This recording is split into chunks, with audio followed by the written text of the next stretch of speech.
And welcome back to you on this Sunday morning. Great to have you here. I'm Jim Patton. I'm Mary McKenzie. We're starting to get a little more of a view as we see the 94 behind us. Traffic moving okay. Probably a little faster than it was early this morning. I mean, I had to drive very slowly through the North County along the 5. Especially earlier this morning along the 5. Visibility was bad. It's still problematic in some areas, but hey, we can actually see downtown. Forgot what it looked like because this is the first time we could see it. 8:30 on this Sunday morning. Good morning if you're joining us right now. 68 degrees here. Light winds that sunset around 7:03 later on tonight. So you can see our visibility map. So we're seeing some improvement. However, places like La Jolla, Carlsbad, Kearny Mesa, still a half mile or below. So we're still seeing some problem areas there if you're going to be traveling along the 5. It is going to warm up. That fog is eventually going to clear. We are going to be in the lower 80s here along the coast. Our inland valleys, unfortunately, another hot day. But this mini heat wave not going to last long. We'll have more changes coming up. Jim?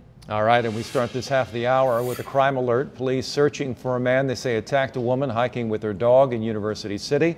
Happened around 10 yesterday morning in Rose Canyon Open Space Park. Police say after the attack, the suspect took off, hid in the canyon. Officers searching for him using a helicopter, even making announcements over a loudspeaker, but they could not find him. Woman's injuries are unknown at this time. An investigation is underway after an elderly man dies while scuba diving in Point Loma. It happened about 11:30 yesterday morning. 73-year-old diver was found unconscious near the tide pools. The Coast Guard and lifeguards tried to give him CPR on the way to a nearby naval base, but he died. The fire department and lifeguards will investigate. They're interviewing the man's diving partner to try to find out what happened. A teen in the hospital with major injuries after he was hit by a car while riding his bike near El Norte Parkway in Escondido.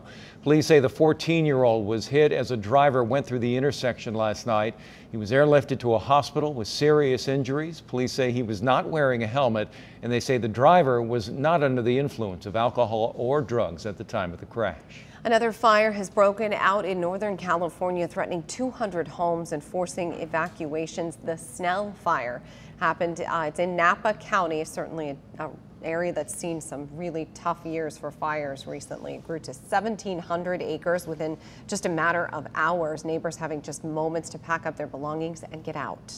You've lived in this community for 24 years, and just in a matter of minutes, things could go.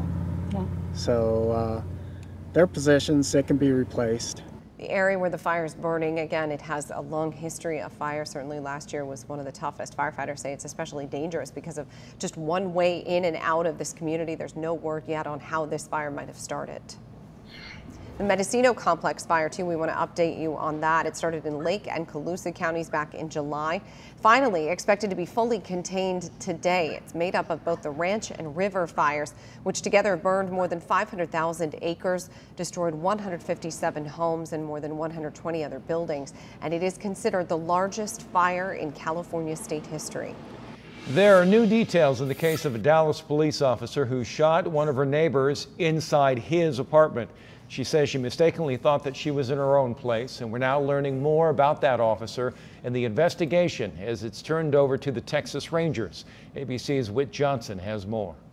This morning, the officer who says she mistakenly shot and killed 26-year-old youth pastor Botham Jean, now identified as Amber Geiger, on the force with Dallas PD for 4 years. Geiger was expected to face manslaughter charges, but the Texas Rangers, who've since taken over the case, now saying they need more time to investigate. The Texas Rangers had an opportunity to interview the officer. Based on that interview, they asked us to hold off on the warrant. Investigators say Officer Geiger was in uniform, returning home from her shift Thursday, and entered the wrong apartment when she fatally shot Jean. Geiger, off duty at the time, saying she thought Jean was an intruder in her apartment. This is an extremely bizarre case. From start to the point we are now, none of the normal protocols have been applied. Geiger was also involved in a 2017 shooting, but has not been indicted. That man hospitalized after he allegedly tried to take the officer's taser. Then a little light from heaven filled my Overnight, soul. family and friends gathering at a vigil for Botham Jean, held at the church where he led worships. His mother devastated by the loss.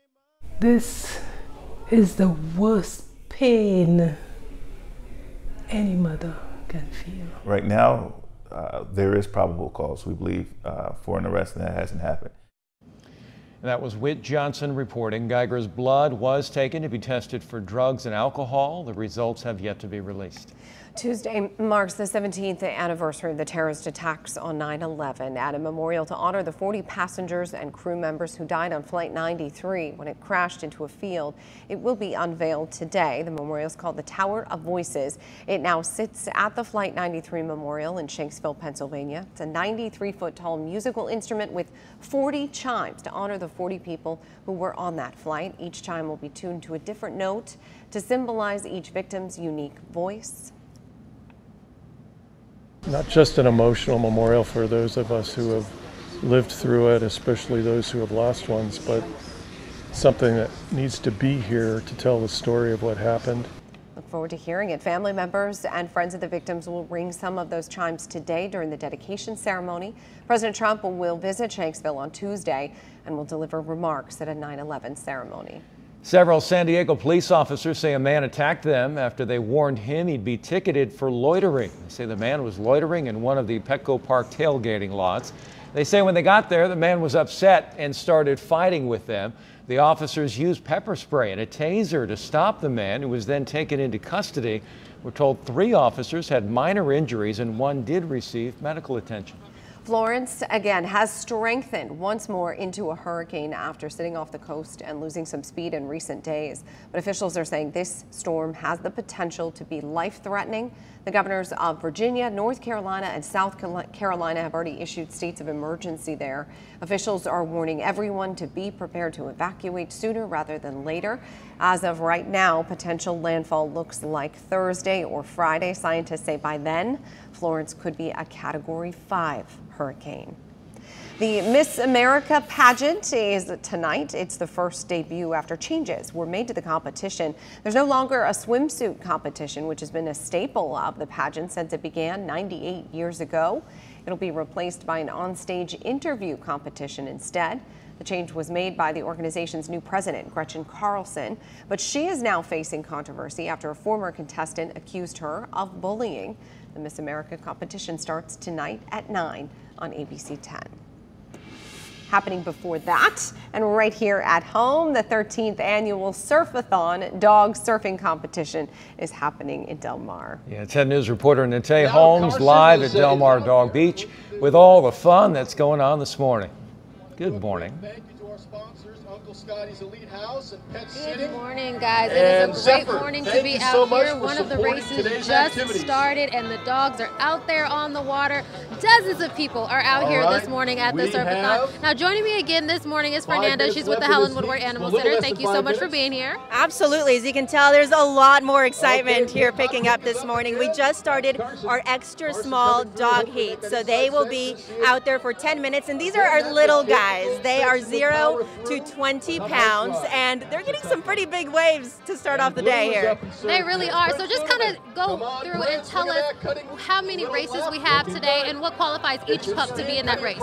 So we have several heats depending on the dog's weight. So there's 5 different weight classes. There's extra small, small, medium, large, and extra large. Those are our Labradors, you know, those big guys. And they will be out here competing throughout the day, and then they will surf for the best in surf. And that will be our winner from each weight category competing at the end of the day.